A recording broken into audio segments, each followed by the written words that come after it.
நமக்கு புல்லு ஏதாவது அகப்படுமான்னு பாரு. ஒரு புல்லாவது கிடைக்குமாப்பா, ரொம்ப அடைச்சிருக்குதுன்னு தேசத்தையே சுத்தி பாருன்னு சொல்லி ஆகாப் ராஜா உபதியாட்ட அனுப்புறான். எந்த அளவுக்கு பஞ்சம் இருக்கும் பாருங்க, எந்த அளவுக்கு அடைக்கப்பட்டிருக்கு பாருங்க.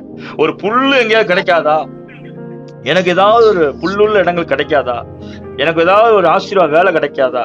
எனக்கு ஏதாவது ஒரு பணம் வராதா? எங்கேயாவது ஒரு ஆசீர்வாதம் உண்டாகாதா? அப்படின்ற மாதிரி தரித்திரமான நிலைமை.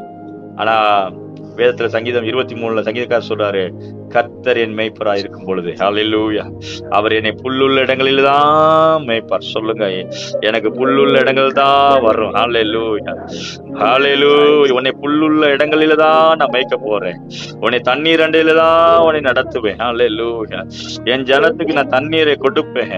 என் ஜனத்துக்கு நான் புல்லை காட்டுவேன். ஹல்லேலூயா, ஹல்லேலூயா, ஹல்லேலூயா. நிச்சயமாகவே நடக்கும். ஹல்லேலூயா.